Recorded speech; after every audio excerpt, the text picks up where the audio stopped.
If you've ever driven by a car dealership and seen rows and rows of brand new cars, you've probably wondered what happens to the ones that just don't sell, the ones that people don't want.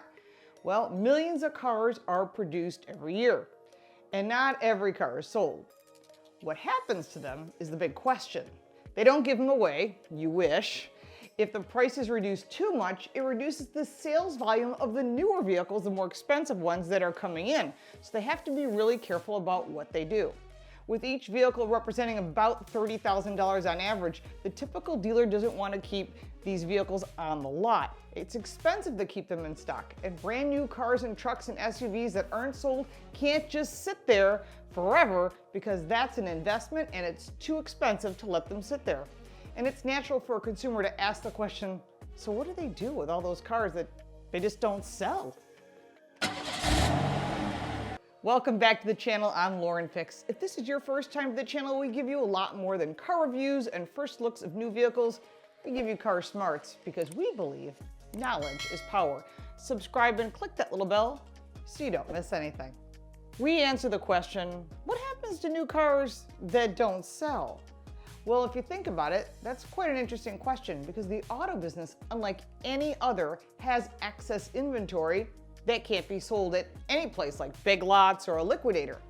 To answer this question, you'll need a quick lesson in how the industry works. It's a little bit different than some of the others. First, it's useful to know that car manufacturers traditionally do not sell vehicles directly to the public. In fact, in many states it's prohibited. It's called franchising law, and that law is in place to protect you as the consumer. Instead of selling direct to consumers like you might see from Tesla, they have to go through a dealer structure, a franchise dealer, who in turn sells the vehicle to you, the general public. So the manufacturer's direct paying customers are car dealers, and the car dealer's direct paying customers are you. Car makers get their money from the dealers in exchange for vehicles that they carry in their inventory, and they sell those vehicles to the public. It's pretty easy to understand. Simple? Right. But there are some exceptions, like Tesla and a few others where you buy directly through them, but they're considered a tech company, completely different. What this means in practice is that unsold vehicles, and that includes Tesla, perhaps a better way to put this, slow-selling cars, are the problem of individual dealers. Dealers can't send those vehicles back to the manufacturer for a refund. The only recourse they have is moving the iron, as we call it in the business. Dealers have to find some way, somehow, to sell every vehicle that comes on their lot that they buy from the manufacturers because they bought it, it's theirs. And no dealer wants to sit on these vehicles forever. They will take a loss, and that doesn't make sense in business. Two factors put pressure on the dealers to sell quickly. This is called turning the inventory. A non-selling car that takes up space of a newer car that might sell quickly or it's more profitable, that's a problem. This is true for most industries. Don't let it just sit there, get rid of it. But there's another factor that's equally important. Most dealers don't buy the cars they sell outright for cash. They finance them, and that's called, as we call in the business, quoting, floor planning, or loans. So each car that sits on the lot is costing them interest on those loans. Time is literally money. The longer a vehicle sits without selling that vehicle, the more it's costing them. This is why dealers are so excited at the end of the month to make a deal, get that vehicle off the lot, and maybe not so excited on the first week of the month because they paid interest for it for that whole month to the bank, and they obviously want to make use of the money. So how do dealers sell their unsold cars? Well, if the consumer is interested in a particular car that's been sitting on the lot for more than 90 days, 120 days, the dealer is more motivated to sell that car. It's costing them money every single month. So it makes sense to look for a vehicle that's been sitting there, maybe last year's model or something that's maybe parked in the corner because they're ready to negotiate, but they're not going to give it away. This is where car smarts make sense, and that's what we say knowledge is power. Many dealers will try to motivate the sales staff of slow-selling vehicles by offering them special discounts or incentives or spiffs to the salesperson if they can sell them. That's why so many salespeople will steer you toward a vehicle that has nothing to do with what you're looking for, and you're thinking, why are they doing this? It's because they want to sell the vehicle because of the spiff. It's in it for them to get that vehicle off the lot. In addition, the dealer will frequently offer larger discounts on slow sellers, vehicles that have been sitting, that because they want quick moving vehicles to go in. The manufacturer always gets into the act because it's in their best interest for the dealers to sell the vehicles so they can buy more vehicles. Makes sense, right? Keep filling the pipeline. That's why manufacturers offer incentive programs like cashback offers, special subsidized lease deals, 0%, and other low interest rates. You see these all the time, including great financing deals. It's because they want to get those vehicles off the dealer lots. Another option for dealers is to put a slow seller into a loaner car. So if you go into the service department, they give it as a demonstrator or a loaner car, and then they can sell it as a used vehicle, knowing that it actually filled a void of something they needed. By doing this, the dealer is transforming slow-selling new cars into newly used vehicles that they then can typically be sold as substantially discounted form from the manufacturer's suggested retail price. So that's another way to get a good deal. In certain circumstances, dealers might trade vehicles to other dealers, and this would depend on where they are. They're called dealer trades, and you might find that if you're looking for something the dealer doesn't have, but they can do a swap. Maybe it's a convertible or an all-wheel drive, or maybe it's an EV that doesn't sell well in a certain area. The dealer will do a dealer swap, and therefore they can get the vehicle off their lot and trade it for something that dealer can't sell. Smart way to get rid of vehicles.